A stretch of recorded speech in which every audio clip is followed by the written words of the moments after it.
I'm going to actually talk about designing technology for adoption by what we call as emergent users, and I'll explain that in just a minute.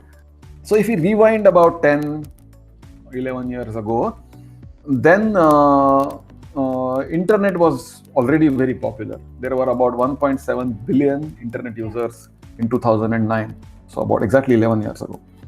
If we sort of look at last year, so in June 2019, there were 4.4 billion internet users.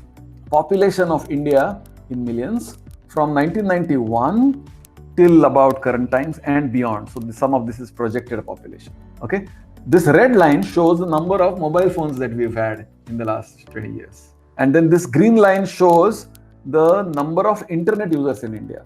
But this is sort of roughly market data. Okay. But now I'm going to put, so since I'm talking about HCI and UX and things like that, so we need to understand how people fit in this market, okay? And I'm going to superimpose this with some additional information.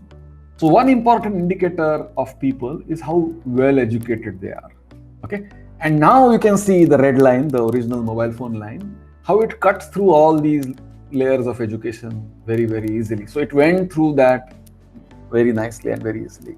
And similarly, the internet users and smartphones also seem to be going.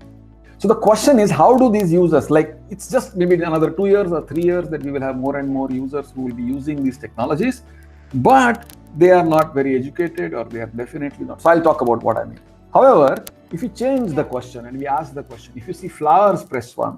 If you see fruits, press 2. If you see vegetables, press 3. And if you see grains, press 4. Again, a lot of people can do this task, but there are some people who struggle to do this task or cannot do this task, okay? And so why can they not do this task? One problem might be that they're not sure if this is a vegetable or fruit, but actually vegetables and fruits are abstract categories, okay?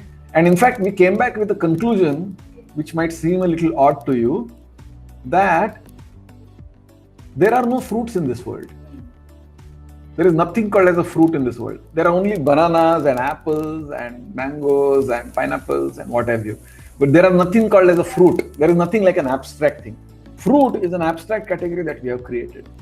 They can use TV remote controls. They can use buttons such as elevators and so on. So anything that requires abstraction, they cannot do. But anything else, everything else they can do. So these are not buttons. Okay, and therefore people cannot figure out that they can be pressed, they can be clicked and so on. But voice is voice. It tells you, okay? So if you say press 1 for Mumbai, it says press 1 for Mumbai. You know what to do. It is direct, okay? So we call this directed dialogue. It directs you. Press 1 for Mumbai, press 2 for Jakarta, and press 3 for Sydney.